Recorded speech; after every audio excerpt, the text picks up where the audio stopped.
Just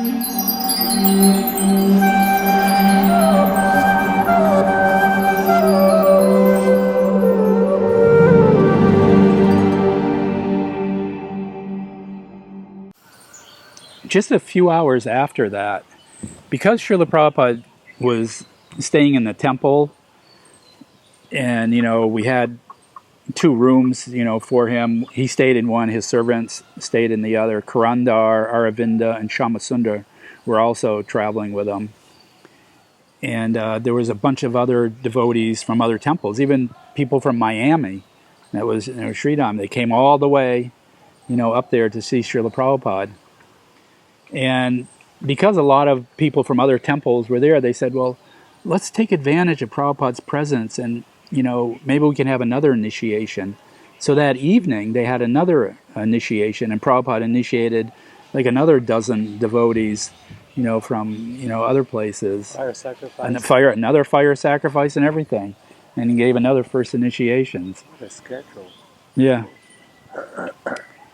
And after the morning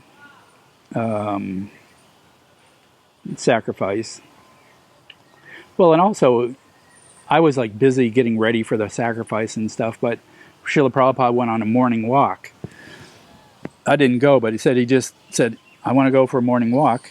And he just walked out of the temple down the stairs and took a left, and just walked down, the sidewalk. And they just walked down for a while. They turned around and they came back.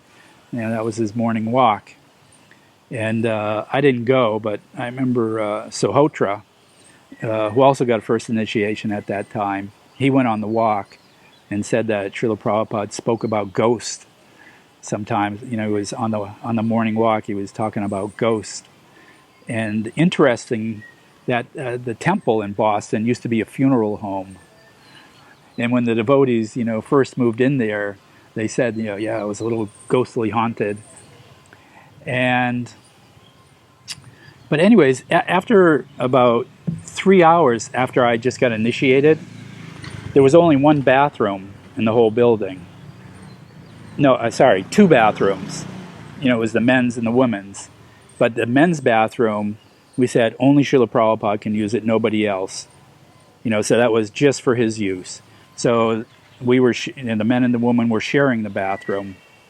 So a few hours after that morning initiation ceremony and installation of the deities, I was standing in the hall with Petit Pavan Prabhu waiting to use the bathroom. And we were actually standing right in front of Srila Prabhupada's door, because that's how the temple was set up. The bathroom was just down the hall. And as we were standing there, Srila Prabhupada came out of the door with just his gamcha on. And Petit, who was my older godbrother, he just very enthusiastically shouted as loud as he could, "All glories to Srila Prabhupada!" And he paid his full dandavats in the hallway. So I did also paid my obeisances there. And then we got up and we were looking and we think, oh, wow, that was nice. Prabhupada just walked right there. And Prabhupada walked into his bathroom. And he was only in there about 30 seconds.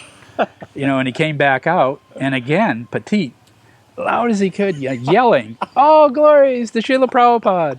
Paid his full obeisances, in the hallway. And I also paid my obeisances. And when we got up, Srila Prabhupada was just standing there, looking at us. And it's one of my favorite remembrances of Srila Prabhupada, because he had such a loving, innocent look. It was like he was almost like a little embarrassed that Petit had, yelled his glories so much. And he had this such a compassionate, wonderful smile. And he was just, looking at the both of us. And, here is, I just got initiated a few, hours before. He had accepted me as his disciple. He had taken all my karma. And all of a sudden, I'm just, face to face with him, right in the hallway. And he didn't say anything, though. He just kind of, looked at us, and then he went into his room. We didn't say anything. And then he gave another initiation that evening. and Kurandar did the fire sacrifice. And Srila Prabhupada really liked it. He was, commented afterwards. He said, just see how expert, Kurandar is. He did such a wonderful fire sacrifice because he was like very expert how he did everything. And then Prabhupada stayed there that night, and then the next day he left to the airport to go to New York.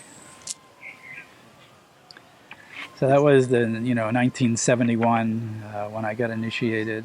The next time that I saw Srila Prabhupada was in New York. That was the Henry Street temple, and the ISKCON press had moved down there. But the next, it was around July 4th, and Srila Prabhupada came to the Brooklyn temple, and a whole busload of us from Boston. We had a bus at that time, and this is 1972. An old school bus, that we fixed up and painted, and was painted like a turquoise kind of metal flake paint with big purple Hare Krishna written on it. And it was a little bit of a traveling temple, and we had a little kitchen in the back and everything.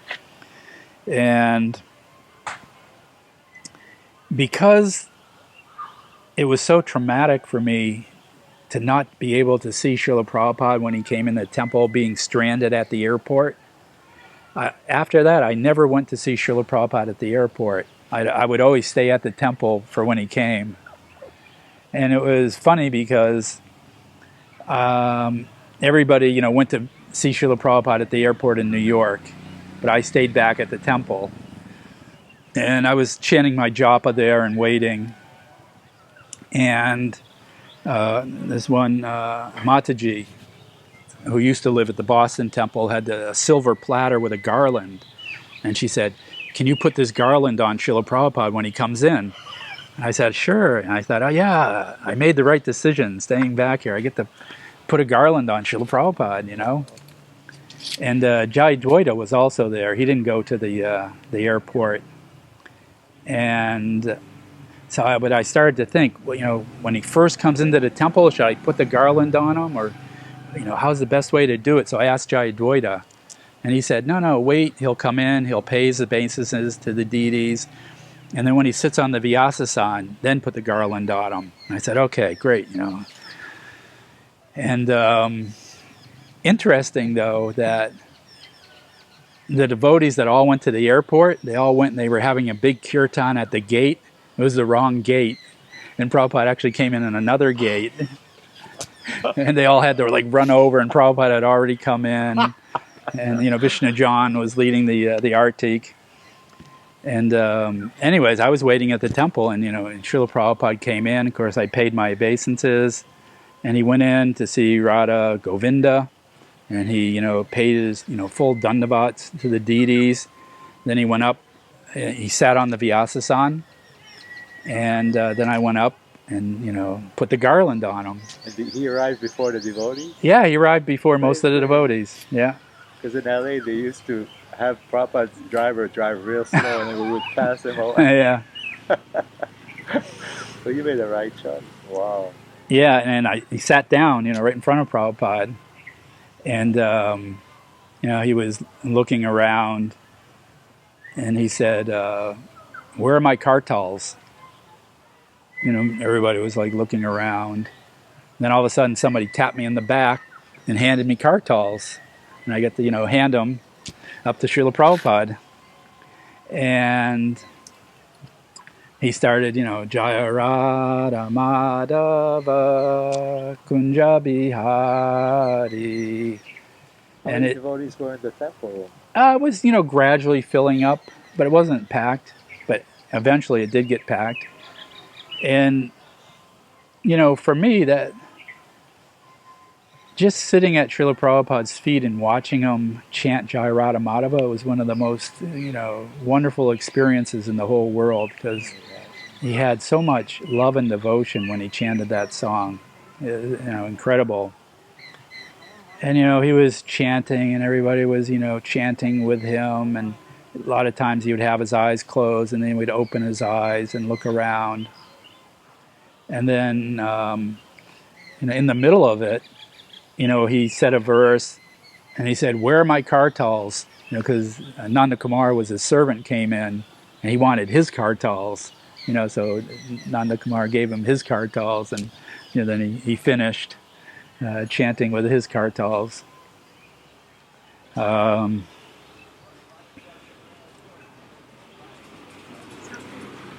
Yeah, that was 1972 in New York.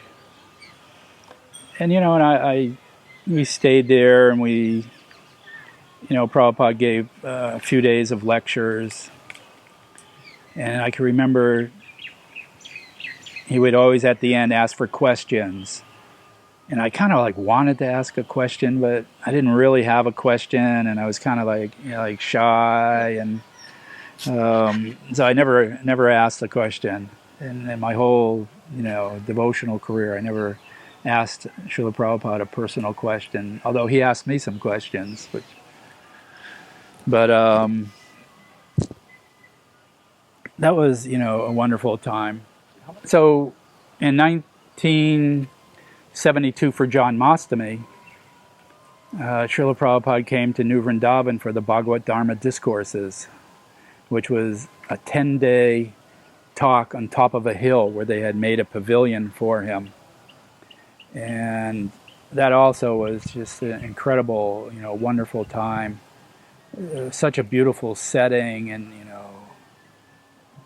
nothing else to do except all the devotees there just to hear from Srila Prabhupada. And it was Janmashtami and Vyasa Puja Day also. And it was well advertised. Devotees from all over America came there. New York Times reporter came and wrote an article. Other local newspapers came, wrote articles about it. The Bhagavad Dharma discourses. They even made a book. There was a little paperback book that used to be called the Bhagavad Dharma discourses. 72? Yeah, for Prabhupada's lectures then. So we were from Boston in the same bus. Most of us got in the bus, and we were coming down, and we stopped in Pittsburgh first because Srila Prabhupada was going to arrive at the airport in Pittsburgh. But that we got there, and that morning after the Bhagavatam class, they made an announcement, and they said, if anybody knows anything about carpentry, please come to New Vrindavan, because we don't have anything, we don't have everything ready for the festival yet. So if anybody knows anything, please come. So I volunteered. I was the only one who volunteered. But and so instead of staying in Pittsburgh and greeting Prabhupada at the airport, I went down to New Vrindavan, a couple of days early. And at first I was just helping them. They were making the new addition in the back of the old farmhouse for the temple room. And I was helping there, and then Kirtanananda came up to me and showed me a picture. And it was a picture of Srila Prabhupada being carried in a palanquin, I think it was in Varshana, India. And he said, we want to carry Srila Prabhupada up the hill in a palanquin. Can you make a palanquin? And I said, well, yeah, I can try. And he said, okay, great, go ahead, do it. If you need anything, let me know. And I said, well, do you have any wood or anything? And he said, yeah, go look behind that shed. So I went, and there was this old, really fallen apart shed, and in the back of the shed, there was some broken bottles and some old rotten fence boards, but really rotten, impossible to make anything out of them. And but then I looked over at the barn, and there was a pallet leaning up against the barn. So I thought, hey, make a palanquin out of a pallet.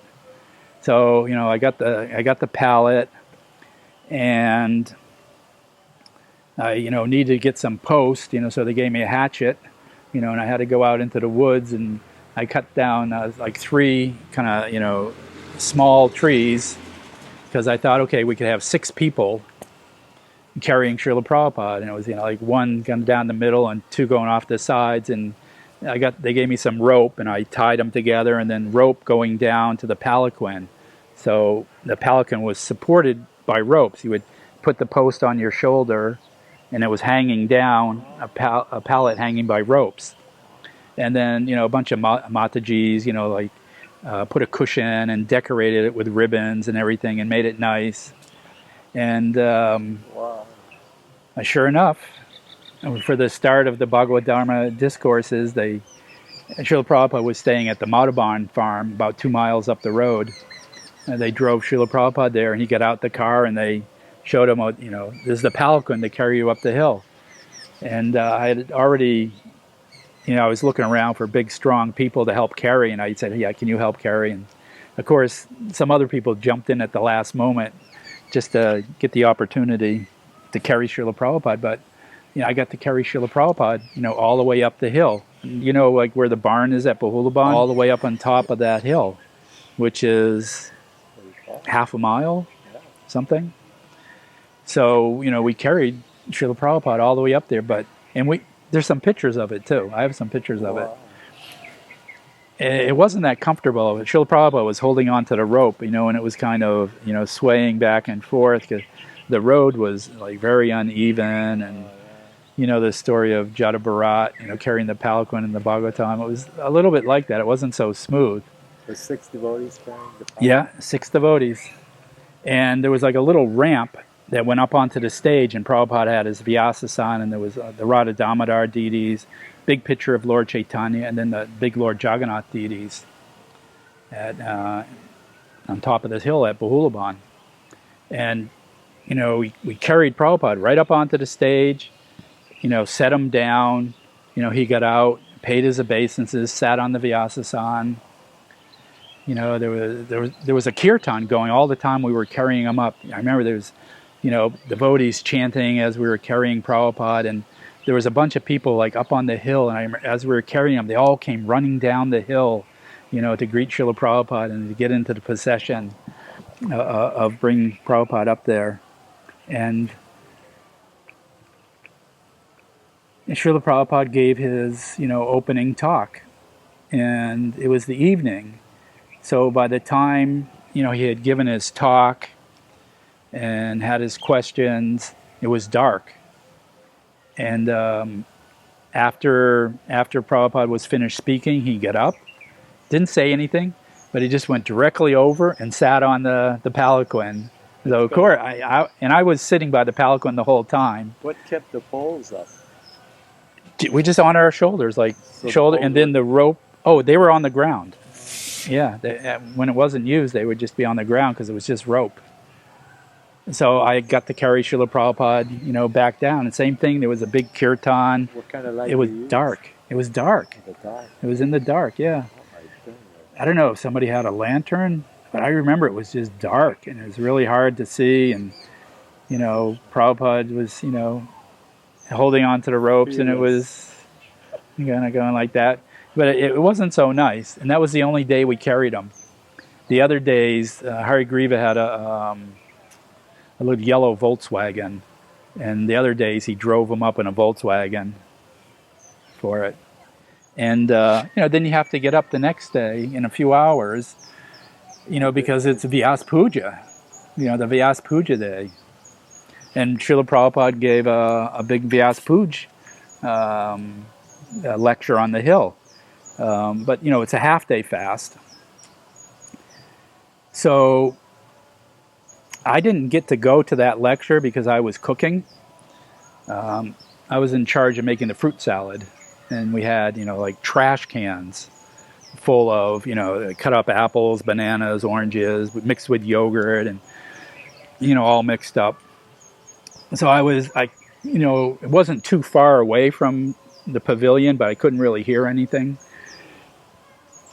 But he gave a wonderful, you can still hear these. They're recorded, and like I say, at one time they were a book. Srila Prabhupada's, talk on Vyas Puja. Wonderful, wonderful lecture. And they also, we made a big feast for the deities. For Srila Prabhupada's Vyas Puja.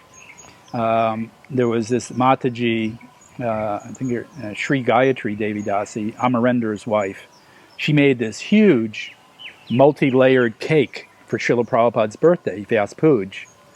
And they brought that up, the stage. And so after Prabhupada had spoken, they cut a piece of the birthday cake and they gave it to Srila Prabhupada. And Srila Prabhupada ate some, then he got off and went to go. And after he ate it, and as soon as he went to go, all the devotees dove on the cake. It's just almost like a cartoon. And said, everybody was, grabbing, trying to get some remnants of Prabhupada's cake. And, in 30 seconds, the whole cake was gone, not a crumb left, And Srila Prabhupada, rode up to his house where he was staying. And they, we have a feast, so they're going to give the feast to Srila Prabhupada. And he said, is there more of the birthday cake? So Kirtanananda got in the car and he drove back down to see if there was any left. And he was really angry, where's that birthday cake? That was Prabhupada's cake. But this Mataji, when she heard Prabhupada wanted more cake, she made another cake. And they brought another cake up for Srila Prabhupada. Incredible. So basically I'm still coming to Krishna Consciousness. I haven't actually came yet. Right. But still in the process. Still in the shower,